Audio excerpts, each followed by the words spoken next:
Hello friends, welcome back on my channel. Hope so आप सब बहुत अच्छे होंगे और मैं भी बहुत अच्छी हूँ। तो आज वीडियो इवनिंग में शूट हो रही है, इसलिए आप सभी को गुड इवनिंग और गुड इवनिंग।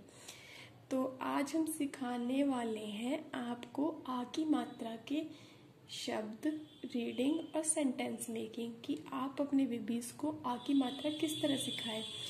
तो फर्स्ट आपको अपने बेबीज़ को आ की मात्रा सिखाने से पहले आपको अपने बेबीज़ को स्वर और व्यंजन की क्विक वाली रिवीजन करवानी पड़ेगी, ताकि जब आपका बेबी आ की मात्रा के साथ व्यंजनों को ऐड करे तो वो इजीली मेमोराइज कर पाए। तो जैसे कि आ ई उ री ए एन ओ, इस तरह आपको अपने बेबी को पूरा हा और उनके विकसित व्यंजन और संयुक्त व्यंजन तक रिवाइज करवाना है। आफ्टर रिवीजन आपको अपने बेबी को बताना है कि आ की मात्रा का सिंबल कैसा होता है। तो देखिए, आ की मात्रा, ये आ की मात्रा है और आ की मात्रा का सिंपल होता है हमारा वर्टिकल स्ट्रोक। अगर आपका बेबी स्ट्रोक सीख चुका है तो वो उसको इजीली ग्रैब कर पाएगा। अगर उसने स्ट्रोक नहीं सीखा है तो आप हमारी स्ट्रोक्स वाली वीडियो हमारे चैनल पे जाके देख सकते हैं। तो अब आपको बताना है कि आ की मात्रा का कैसा स्ट्रोक होता है, वर्टिकल स्ट्रोक होता है, ताकि वो कहीं भी किसी भी शब्द के साथ अगर उसको देखे तो वो इजीली ग्रैब कर पाए। अब हमें उनको व्यंजनों के साथ आ की मात्रा को ऐड करना सिखाना है। तो देखिए, ये मैंने एक छोटी सी वर्कशीट बनाई है आपको समझाने के लिए। देखिए, आपको आ की मात्रा ऊपर लिखना है, फिर आपको बताना है ये सारे हमारे क्या है, व्यंजन। ये सारे हमारे क्या है, व्यंजन। और वर्टिकल स्ट्रोक हमारा क्या होता है, आ की मात्रा। ये प्लस का साइन है, प्लस मतलब ऐड करना, प्लस मतलब ऐड करना यानी जोड़ना, दो चीजों को आपस में जोड़ना। तो का के साथ जब हम आ की मात्रा जोड़ेंगे तो क्या बनेगा, अभी मैं आपको रीडिंग में बताने वाली हूँ। जब मैं रीडिंग करूँ तो आप मुझे नोटिस करना, ऑब्जर्व करना कि आपको इसी तरह अपने बेबी को रीड भी करवाना है एंड राइट भी कराना है। और जब भी आप अपने बेबी को राइट कराए तो ध्यान रखिए कि वो इसको रीड ज़रूर करे, क्योंकि मैंने देखा है मेरे मोस्ट ऑफ स्टूडेंट्स क्या करते हैं कि राइट करते हैं, रीडिंग करते ही नहीं, फिर उनको रीडिंग में बहुत ज़्यादा इश्यूज आते हैं। तो चलिए हम स्टार्ट करते हैं, रीडिंग किस तरह करानी है और साथ में राइटिंग तो आप उनको यहाँ तक बना के दीजिएगा, वो यहाँ पे खुद अपने ज्वाइन करके लिखेंगे। ये मैंने पहले ही लिख लिया था आपको समझाने के लिए।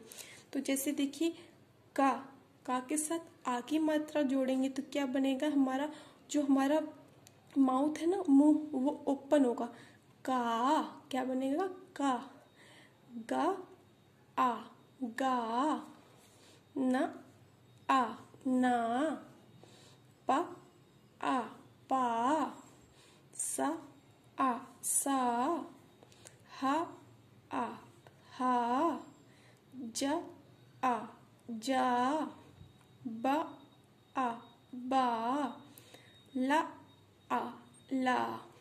तो कुछ इस तरह रीड कराना है। और आपको अपने बेबीज को ये भी समझाना है कि जब भी हमारी आ की मात्रा आएगी तो उसमें हमारा माउथ खुलेगा, पूरा माउथ खुलेगा। जैसे कि आपने बोला का, बोला आपने, तो का में आपका थोड़ा सा माउथ खुला है, लेकिन जब आप का बोलोगे ना तो आपको पूरा माउथ खुलेगा। जब भी हमारा पूरा माउथ खुलेगा तो इसके बाद हमारी किसकी मात्रा होगी, आ की मात्रा। किसकी मात्रा होगी, आ की। तो आपको अपने बेबीज को यहाँ तक कम से कम 2 to 3 days प्रैक्टिस करवानी है, और आपको सारे व्यंजनों के साथ प्रैक्टिस करवानी है, ताकि वो एकदम मात्राओं को रीडिंग करना और मात्राओं को, इसके बाद क्या मतलब, अगर मुंह ओपन हो रहा है तो इसके मतलब आ की मात्रा आएगी, वो इसको इजीली दिमाग में फीड कर पाए, ताकि जब हम उन्हें डिक्टेट करेंगे ना तो डिक्टेशन में कंफ्यूज ना हो कि आ की मात्रा आएगी या फिर नॉर्मल वर्ड आएगा। ठीक है, तो होप सो आप काफ़ी अच्छे से समझ गए होंगे आ की मात्रा की ये वर्कशीट को कितने डेज फॉलो करना है। मैं यहाँ पे लिख देती हूँ आपको, दिख नहीं रहा ना आपको, 2 to 3 days। ठीक है, 2 to 3 डेज आपको ये चीज़ फॉलो करनी है, ठीक है। अब हमारा नेक्स्ट स्टेप क्या होता है, होप सो आपको दिख रहा होगा, सॉरी। हाँ, तो अब हमारा नेक्स्ट स्टेप क्या है, नेक्स्ट स्टेप है हमें आ की मात्रा के शब्द कराने हैं। और जैसा कि मैंने आपको पहली वीडियोस में भी बताया है कि आपको अपनी बच्चों को जब भी शब्द कराने हैं उनको राइमिंग में कराने हैं, ताकि वो इजीली इसको ग्रैब कर पाए। क्योंकि राइमिंग में ना हम लोग थोड़ा अच्छा भी लगता है सुनने में और बच्चे जल्दी ग्रैब कर पाते हैं। राइमिंग में ग्रैब इसलिए भी उनको अच्छा लगता है कि राइमिंग थोड़ी पोएम टाइप हो जाती है। आपने देखा है बेबीज को जल्दी, मतलब प्री स्कूल्स में क्या करवाते हैं, किड्स वगैरह में उनको पोएम के थ्रू सब कुछ सिखाया जाता है। तो इसलिए अगर आप राइमिंग में करवाओगे ना तो काफ़ी अच्छे से सीख जाएंगे।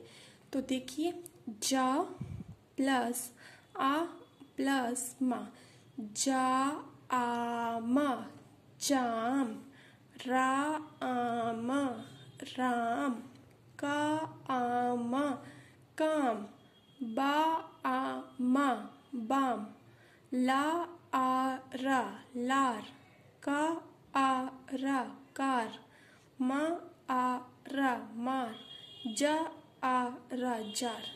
तो देखा ना मैंने यहाँ पे आपको 4-4 के पेयर बनाए हैं राइमिंग के।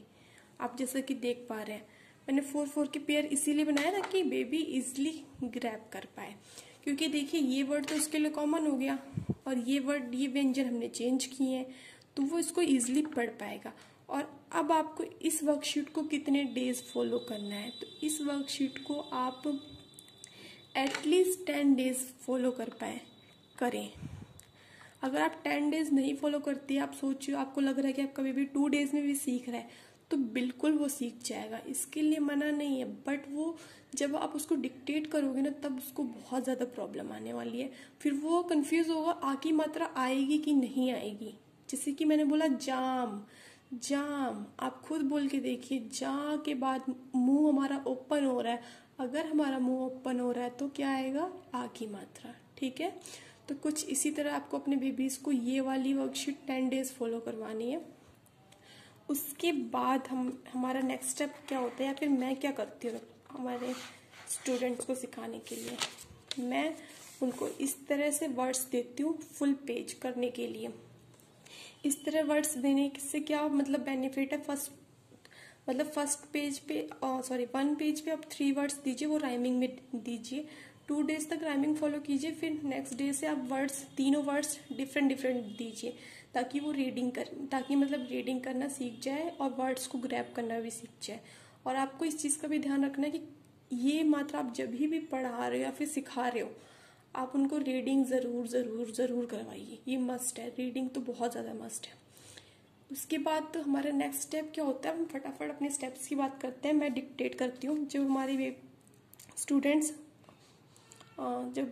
स्टूडेंट्स वर्ड्स सीख जाते हैं तो फिर मैं उनको डिक्टेट करती हूँ और फिर मैं चेक करती हूँ ये आ की मात्रा, मतलब इनके माइंड में आ की मात्रा कहाँ पे लगानी कहाँ पे नहीं लगानी, ये क्लियर हो गया है कि नहीं हुआ है।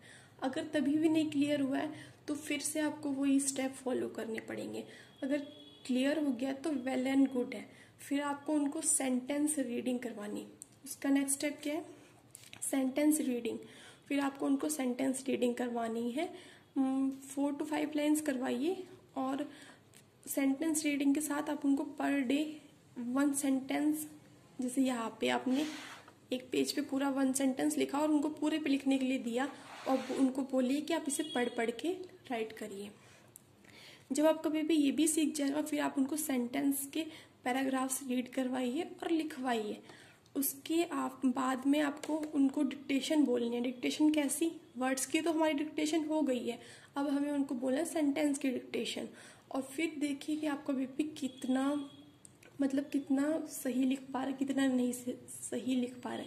अगर आप मेरे बताए स्टेप्स फॉलो करेंगे तो मैं 100% श्योर हूँ कि आपका बेबी बिल्कुल क्लियरली समझ जाएगा कि आ की मात्रा कि कहाँ लगानी है कहाँ नहीं लगानी है और कैसे इसको यूज़ करना है। और आफ्टर दैट मेरा लास्ट स्टेप होता है हर कुछ न्यू सिखाने के बाद, जब बेबी प्रॉपर उसमें हो जाता है, मतलब पूरा प्रॉपर प्रो हो जाता है उस चीज़ को सीख के, तो फिर मैं लेती हूँ उनका टेस्ट।